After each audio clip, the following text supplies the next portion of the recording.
Untuk mengecek ke server cloud apakah sinkronisasi database dengan server klien sedang jalan atau tidak, kita pakai koneksi SSH ke server cloud. Jadi untuk jalankan pakai terminal ataupun kalau di Windows bisa pakai seperti PuTTY atau install OpenSSH dan pakai command prompt atau Windows Terminal juga bisa. Untuk cara koneksinya, pakai perintah seperti ini. Ini contoh kalau di Linux atau di macOS. Ini tanda dolar maksudnya prompt. Lalu perintahnya, programnya adalah SSH. Berikan username-nya, karakter IP address atau hostname.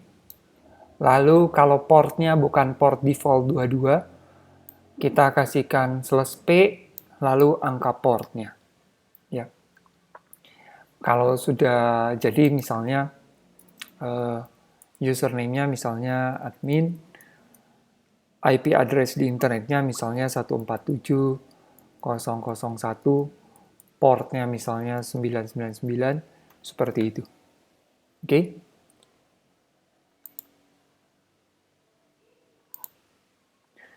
Berikutnya kalau sudah terhubung contohnya seperti ini. Sudah nampak di prompt dari terminal, username, kemudian ini hostname dari server di cloud. Lalu, kalau kita lihat isi foldernya,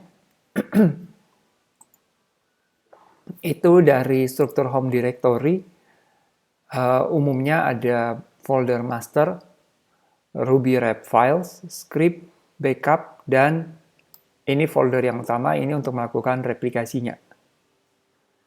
Untuk konfigurasi connect ke server klien itu tersimpan di sini.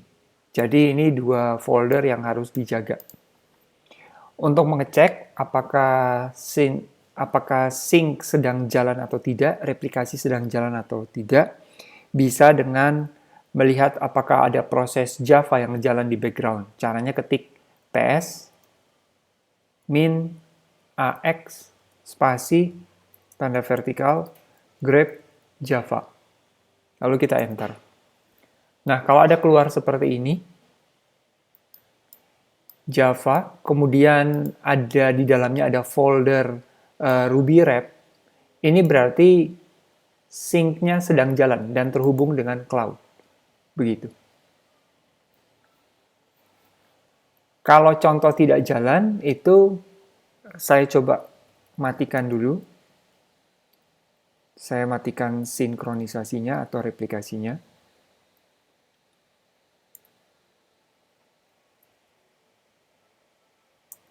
Nah, seperti ini. Kalau kita ps-ax grep Java, hanya keluar proses pencariannya kita saja. Tidak ada yang lainnya itu.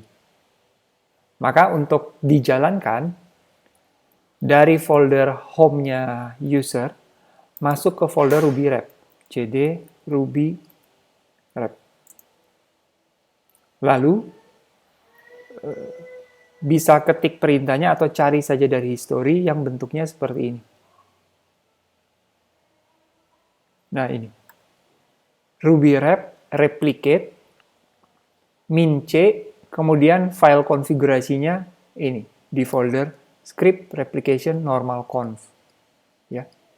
Pastikan memang berakhir dengan tanda tanya supaya prosesnya jalan di background. Jadi ini perintah untuk menjalankan replikasi, kalau replikasinya belum jalan. Nah, kalau sudah kita enter.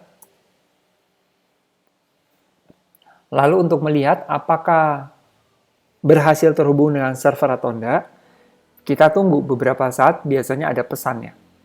Kalau kita mau langsung exit juga bisa, tapi ya kita nggak tahu kalau ternyata nggak connect. Nah, ini contoh kalau connect, ada tulisan kayak gini, verifying, checking, dan lain-lain. Sampai nanti ada tulisan starting replication. Nah, seberapa cepat proses ini muncul, tulisan-tulisan ini tergantung dari kelancaran koneksi antara server cloud dengan server lokal di klien. Jadi semakin lancar dan bandwidth-nya mencukupi, maka ini bisa cepat. Nah, seperti ini sudah berjalan.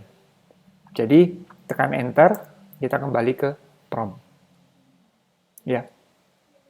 Tapi, ini seiring jalannya waktu akan bisa disconnect sendiri. Dan setiap kali disconnect, kita harus secara rutin cek apakah masih jalan atau tidak.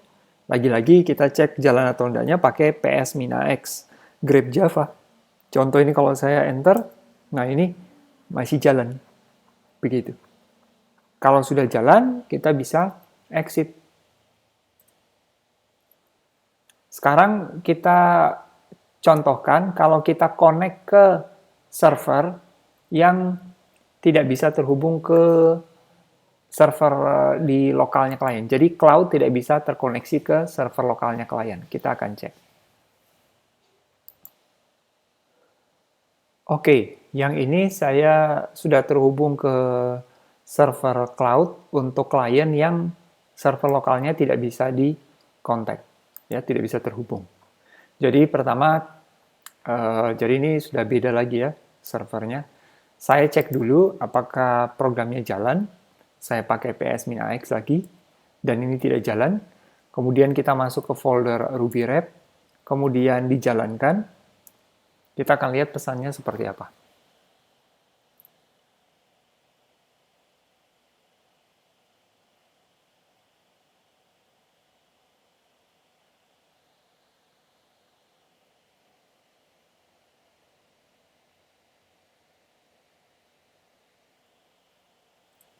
Nah, seperti itu.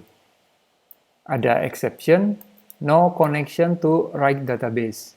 Write di sini di konfigurasinya kita sudah menentukan bahwa yang write itu kanan, itu adalah server lokal klien. Nah, ini berarti nggak bisa connect ke servernya klien. Penyebabnya apa? Server klien itu tidak bisa connect, ya. Ada beberapa penyebab.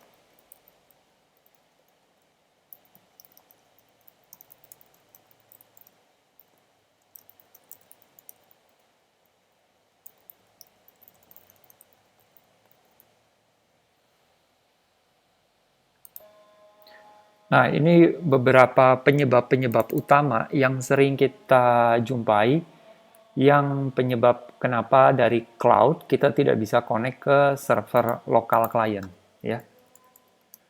Yang pertama, memang internetnya gangguan, sehingga server lokalnya tidak terhubung ke internet. Ini tentunya tinggal tunggu koneksinya kembali pulih dan bisa dicoba lagi.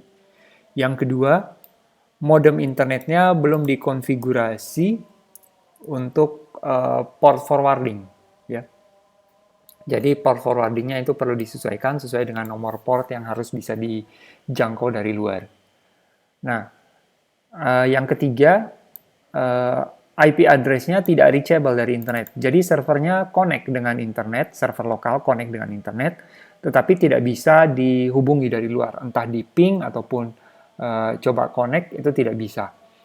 Untuk penyebab nomor 3 ini biasanya restart modem, dan pastikan juga memang klien berlangganan di provider yang IP-nya itu bisa public. Nah, umumnya kalau seperti IndiHome atau First Media, itu IP kita sifatnya public dynamic. Public jadi bisa terhubung, tetapi dynamic biasanya berubah-ubah, berganti-ganti. Atau kadang di mix. Seperti IndiHome, sekarang tidak hanya public dynamic, tapi kadang juga kalau sudah nyala sekian waktu, mungkin semingguan atau beberapa hari non-stop, maka IP-nya dari public itu berubah menjadi private. Dan itu satu-satunya cara supaya memperoleh lagi IP public, dengan cara di restart modemnya, supaya nanti memperoleh IP yang public dynamic lagi. Atau langganan paket yang memang menyediakan IP public, bahkan mungkin static, begitu. Oke, itu saja caranya. Jadi, langkah pertama yang kita lakukan adalah login ke server cloud dan coba jalankan replikasi dengan perintah-perintah tadi. Kalau bisa berjalan, berhasil. Kalau gagal, penyebabnya biasa seperti ini. Penyebab ini juga bisa disebabkan kalau misalnya koneksinya terlalu lambat. Ya, jadi ada satu lagi penyebab. Koneksi ke klien terlalu lambat. Jadi kalau koneksinya juga terlalu lambat, otomatis time out dan dianggap gagal tidak bisa terhubung. Nah, kalau misalnya nanti dipastikan sudah bisa terhubung, maka perintah ini tinggal dijalankan lagi. Begitu. Oke, selesai.